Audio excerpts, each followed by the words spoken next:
All right, Ronan MMA, welcome back to the channel now. The Ultimate Fighter Season 31 premiered last night, and thank God it did, because there has been absolutely nothing going on in MMA spaces this last week. It got so bad that at one point, all of the MMA news or whatever media pages online were just posting a video of Israel Adesanya and Alex Pereira running into each other at an airport, which is not newsworthy.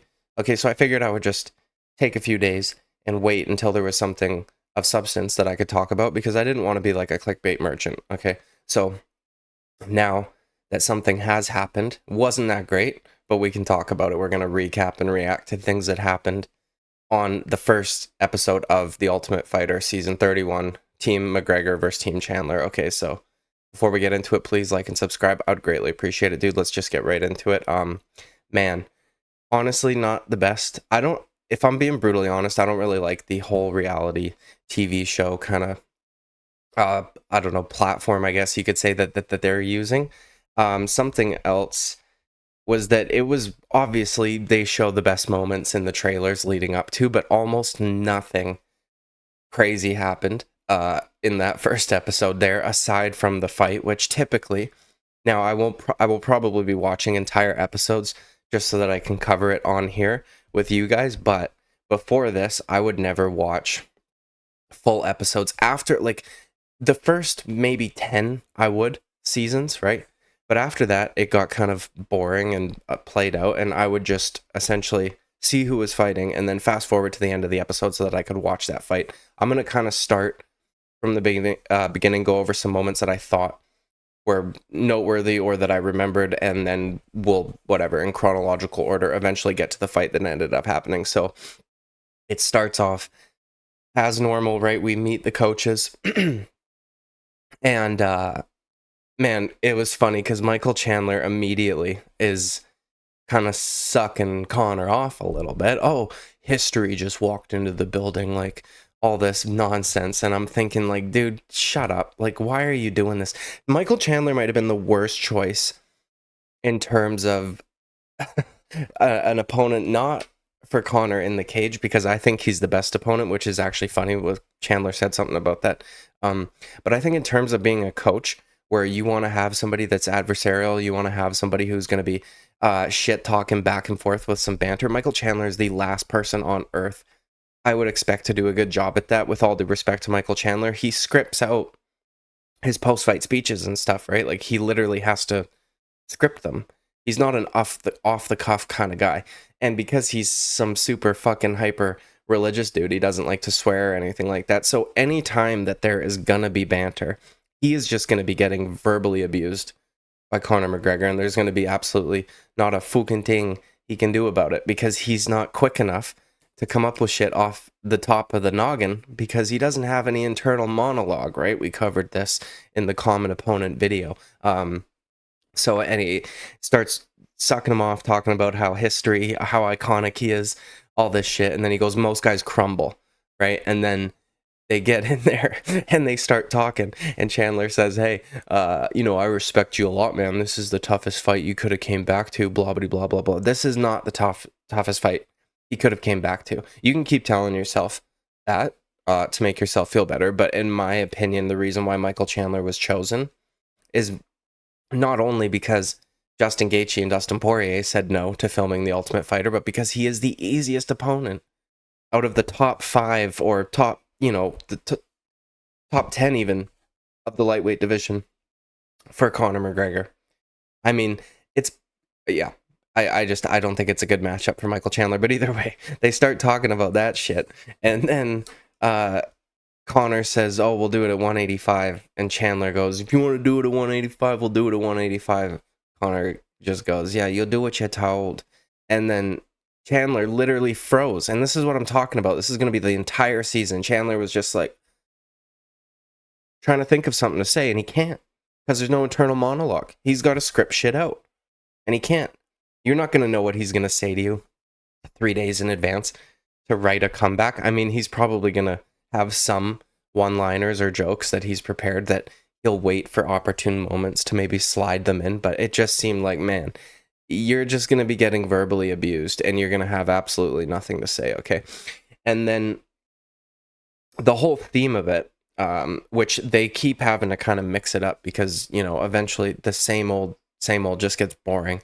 So they've got veterans and prospects. And, you know, some of the guys there are definitely veterans, but a lot of them are not. A lot of them are young guys that made it to the UFC and then got cut because they weren't very good.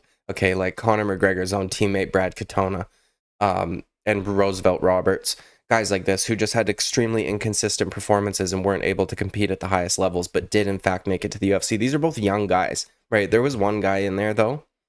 Well, actually, there were a couple dudes with gray hair, but there was one guy that I noticed, and I thought, my God, what fucking commission is still sanctioning this guy to fight?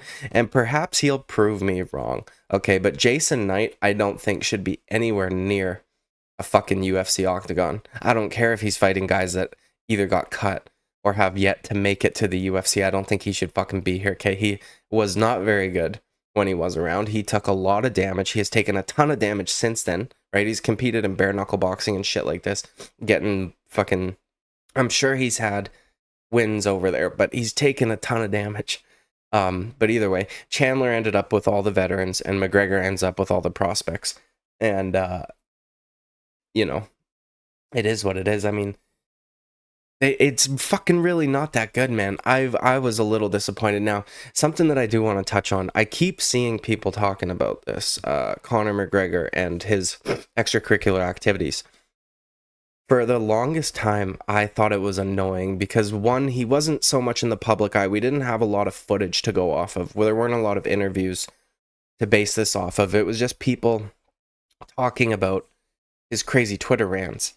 And I thought, this to me seems like a bunch of people who have never done blow, don't know, haven't seen anybody on blow, and they're just saying this because it's funny or like they think it's funny or whatever. And not that it's like brag to know that, or it's not a brag to say that you know what it's like to be on blow, but unfortunately I do. And I always thought it was silly.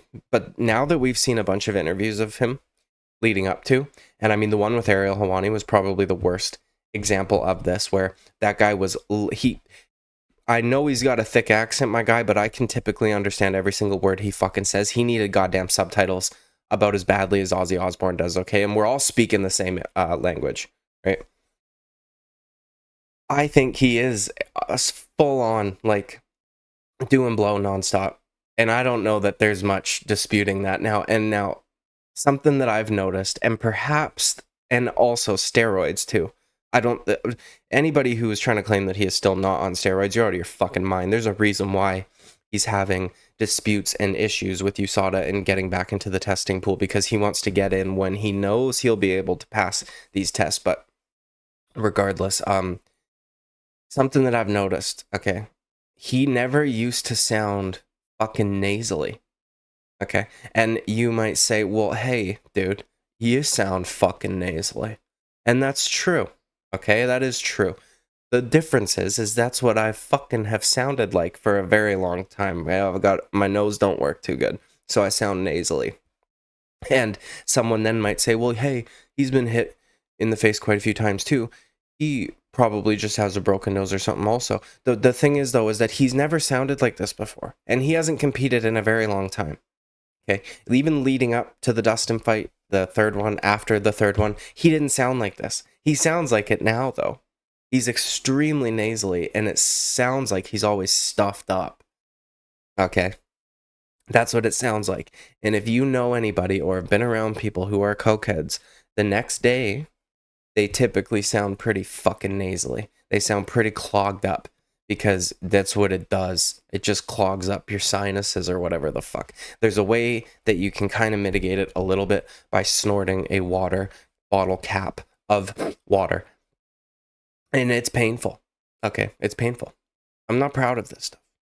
But it works. He needs to do that. Because it's pretty fucking obvious. He doesn't sound the same to me, man. And it's not like he's just gone through puberty now. He's in his 30s. You know what I mean? But and then also the weird lip movements and things like this going on is wild. But, okay, so Chandler gets all the vets, Conor gets all the new guys. And then they do this thing where they flip a coin. Well, instead of picking fighter per fight, like we flip and then you get first pick, and then they go back and forth like that. One guy just picked all the vets or all the prospects for a weight class, and then the other guy got to pick all the vets or all the prospects for the next weight class, depending on who won that coin toss. And then what they did was they put their guys through an evaluation where they were to rank them 1 through 4, because they each have 4 lightweights, 4 bantamweights, 16 fighters in total, 8 matchups. And there's no real scoring criteria, no objective scoring criteria. They were able to do it any which way they wanted to, which I thought was strange, because they could have just literally fucking done it from, like, they could have just drawn from a hat. It's going to be random. Nobody knows how Connor's ranking his guys. Nobody knows how Chandler's ranking his guys. But then they're ranked 2 and 3 and 1 and 4 are set to meet. And I thought, like, it's, fuck, man. I'm literally struggling for shit to talk about. It was not very good, okay? But either way, the first matchup was Roosevelt Roberts, who's on the veteran side. I wouldn't really consider him a veteran, but, you know, on Team Chandler, and then some other dude on Team McGregor, who I'm blanking on right now, and I'm not even going to bother looking him up, because it's not worthy, okay? That was a fucking pitiful performance. Now, something that I've noticed, and I said this when this show was first announced, that Conor McGregor is not a good coach. And that I think Michael Chandler will probably be a better coach than him. And the reason I think that is, like, there's this old trope that if you are naturally talented or gifted in any way, you are not going to be good at coaching that thing to somebody, because it came so easy to you that you don't know, like, tricks and ways to fucking help somebody figure it out, right? Michael Chandler is a workhorse.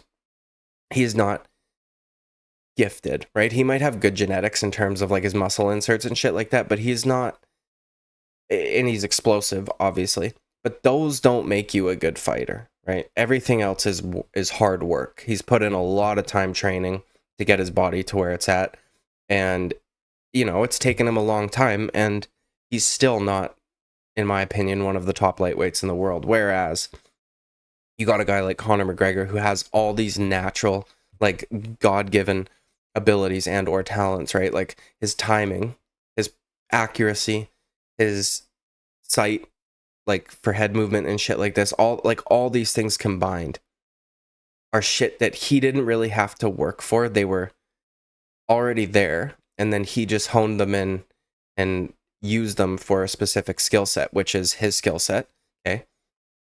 When you see them coaching, first of all, Conor is using this opportunity to, I think, get, like, highlight footage, right? They literally showed a clip of him hurting one of his own guys to the body. It didn't happen in this episode, but it was, like, coming up next on The Ultimate Fighter. And then they showed a fucking clip of him hurting a guy to the body. And I'm like, what? Why are you hurting your guys, dude? The first thing that they did was spar for their evaluation, which is fine, because then you get a good feel for who matches up well against who and whatever and shit like this. But something that I noticed was, before the fight took place between Roosevelt Roberts and the Team McGregor guy, who I can't fucking remember the name of because he was that forgettable, was Conor McGregor is trying to teach people to do good shit that he does. Okay? Because he thinks his style's the best, and he can teach somebody to fight like him. Whereas Michael Chandler took fucking one thing that Roosevelt Roberts was good at and did that. And keep in mind, they only had like a fucking, they film it and cut it up and edit it, so I don't know how much time actually had gone by between when they announced who the first fight was going to be and when that first fight actually happened. But in terms of the show, it seemed to be like a couple of days, right? Maybe it was a week. You have very limited time to teach that guy shit that he can use in that fight, right? So you're basically, Michael Chandler's strategy was to, like, we're going to hone in this thing that I know he's good at because we've seen him fight before. Whereas Conor McGregor's guy, who, by the way, for context, is a jiu-jitsu guy, has a ton of professional fights outside the UFC, likes to take guys down and submit them. That's what he does. So he's not a striker, okay? At all. They literally called him a submission specialist. Conor's trying to get him this shit drove me crazy, man. And maybe I'm just fucking reaching because I was really looking for shit to talk about. Conor's teaching him head movement, slipping jabs and shit like this, which is not something that comes natural to a fucking grappler, okay? Like, this isn't, and I get that he's been training MMA for a long time, but he's a submission specialist. That means that he's not very good on the feet, okay? Because in this day and age, if you can't do both, like fucking Chrome Gracie or Claudio Puelles, then you shouldn't be here. You could tell that it was not natural. And then on top of that, he's teaching him how to parry the jab hand, or parry his opponent's jab with his rear hand. So he's teaching him with the correct hand, right? Rear hand parry. But again, it's not something that this guy's fucking used to doing. And you can tell, right? And they're doing it on mitts, which is like fine, because that's really the only way you can do that, to like whatever, to practice that and train that and drill that. But there's a certain speed that is not going to be applicable to the fight inside the cage. And it's something that you could tell he was not naturally good at doing. It was not something that he was naturally gifted with. He wasn't gifted with the sight and the reaction time of a Conor McGregor to slip out of the way of like a punch from Eddie Alvarez and counter with 3 perfect, precise shots. This is a fighter who wants to get a guy down and then submit him. Okay? Again, so he's trying to teach him shit that he's fucking good at. Whereas, which is fine to a certain extent, but if you've got a guy that's a completely different style from you, and you are primarily, almost exclusively, a striker, why do you think that this guy, who's a grappler, is going to be able to fucking get that shit down pat in a couple of days? And then this proved true when the fight happened. Because Roosevelt Roberts, who, to be fair, is talented, right? He had some good performances in the UFC. He kind of started shit in the bed towards the end of it. But there was a certain level of competition that he could absolutely beat, and he was usually dealing with them in pretty spectacular fashion, right? Like he got quite a few finishes. I think he said he went 4-4 in the UFC. You know, Chandler honed in on, okay, this guy's long, he's rangy, he's got quick hands, and they've got some snap on them. So we're gonna drill a 1-2, and that's all they did. And all Roosevelt Roberts had to do was throw that combination once, jab, and then again, and he fucking starches the dude, okay? And you can tell when Roosevelt Roberts approached him in the cage and threw the first 1-2, the guy had no fucking clue what to do. Everything that Conor was trying to teach him had gone out the window, and he fucking froze and got clipped, and then got touched with another jab, and then another 1-2, and it was literally over in 9 seconds. And Conor looked so upset because he wasn't able to go stand 20 feet away from the fucking octagon in a 3-piece suit and scream, "Pull ladder on him!" and shit like that. He looked so upset that he didn't get to put on a performance for the camera. And the difference there, I was saying this too, like, I don't think he's gonna be a good coach. The first season he was on with Uriah Faber, he fucking tore a strip off of one of his guys for losing. He couldn't get back up after he'd been taken down. And he was standing 20 feet away from the octagon, screaming, throwing pens and shit like that, whereas his opponent is fucking in the corner giving advice to their fighter. Right? So hopefully John Kavanagh and Owen Roddy are enough to get these guys through. Okay, because Conor McGregor is going to be a fucking useless cornerman. All of that shouting, all of that yelling is for the cameras. It's for him to put on a show. It's for him to look cool. It's annoying to me, dude. I feel like I sound like a hater, dude. He annoys me. And it's funny because I've got a huge chunk of me that is Irish, and I feel as though when Conor McGregor was on the come up, anybody who had a sliver of Irish found that out real quick, and all of a sudden they had fucking 4-leaf clovers tattooed on them and whatever else. You know what I mean? They really cared about St. Patrick's Day and all this bullshit. They maybe had a little bit of an accent. Their U's, the letter U's turned into double O's, things like this.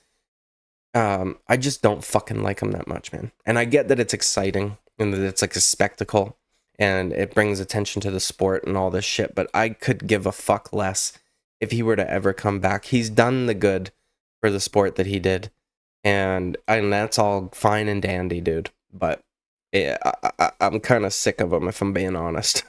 And he doesn't seem to have like the same level of wittiness that he used to have anyways.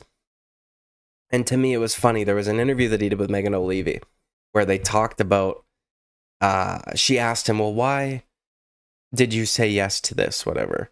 And he says, it was just time to immerse myself in a game. But I think this was like, okay, yeah, if I can do all these product placements, right? Like they've got Proper 12 in the house, which is weird because you would want your teammates to probably stay healthy during this competition, considering it's a very grueling competition. You could potentially have to make weight and fight 2 weeks in a row. And the fast, McGregor fast fucking training or whatever, like, oh, it's just, oh man, it's so cringe to me. And just the sparring shit, like he put the gloves on and he just had to get in there, which is good, right? Hands-on approach from a coach. And he's a good, I tease Chandler because I say he's like a motivational speaker type with the fucking bootstrap bullshit. Pull yourself up by your bootstraps because Jesus did that for me and all this shit. I think the reason why he really liked Roosevelt Roberts is because Roosevelt Roberts reminds him a lot of his kids. Okay. But Conor McGregor is a motivational speaker too. He does the same shit. Same shit.